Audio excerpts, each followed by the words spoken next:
अस्सलाम वालेकुम नाज़रीन, वेलकम टू MA न्यूज़।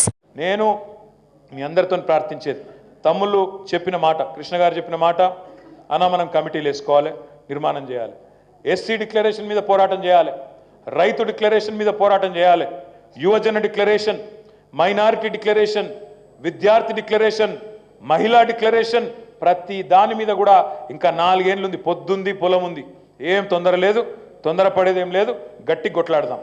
కానీ దానికంటే కూడా ముఖ్యమైనది ఏంటంటే ఎప్పటికప్పుడు నిత్యం ఒక్కరోజు గ్యాప్ కూడా లేకుండా ఎక్కడోళ్ళం అక్కడ. శ్రీనివాసరెడ్డి చెప్పింది కరెక్ట్, పోచంపల్లి శ్రీనివాసరెడ్డి చెప్పింది కరెక్ట్.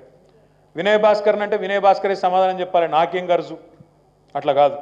కేసీఆర్ అంటే కేసీఆర్ చెప్పుకోవాలి, నాకేం గరజు అంటే ఇక మన పార్టీ ఎట్లయితుంది, మన కుటుంబం ఎట్లయితుంది.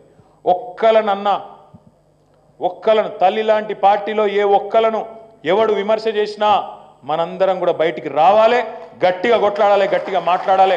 అట్లయితేనే ఒకరికొకరు అండగా నిలబడ్డప్పుడే నడుస్తుంది తప్ప నాకేమిలే, ఆయనంటే నాకేంది, ఈయనంటే నాకేంది అనుకుంటే మాత్రం నడవది. గట్టిగా నిలబడాలి, రోజు వాళ్ళ అవినీతిని ఎండగట్టాలి. తెలుసు మీ కార్పొరేషన్లో జరిగే కుంభకోణాలు తెలుసు, తప్పకుండా తమ్ముడు చెప్పినట్టు కార్పొరేషన్ వేదికగా ఎండగట్టాలి, బయట కూడా లొల్లి పెట్టాలి. ప్రజల దృష్టికి అక్కడ జరుగుతున్న అవినీతి భాగోతాన్ని తప్పకుండా బయట పెట్టాలి. మీ వరంగల్లో భూ కుంభకోణాలు కూడా మళ్ళీ బాగా జరుగుతాయి ఇప్పుడు, ఎందుకంటే అక్కడ ఉన్న వాళ్ళు అసంటోళ్ళు ఇప్పుడు నాయకులు, ప్రభుత్వంలో ఉన్నవాళ్ళు, పెద్దలు, వాళ్ళు ఎవరో మీకు తెలుసు, నాకు తెలుసు.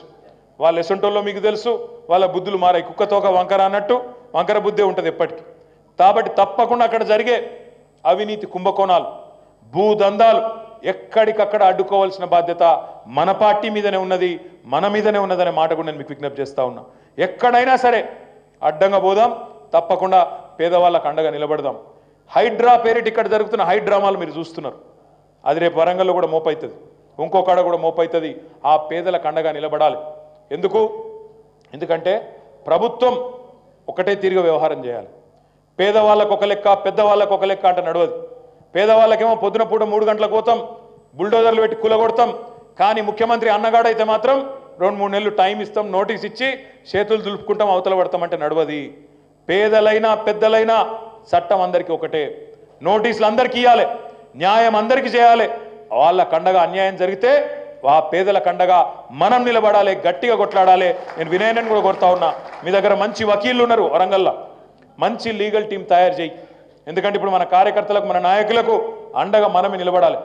మన నాయకులు, మన ముఖ్యంగా సీనియర్ అడ్వకేట్లు ఎవరెవరైతున్నారో ఒక 10 మంది బృందం పెట్టు, వాళ్ళకు మొత్తం ఖర్చులంతా పార్టీ ఇస్తుంది.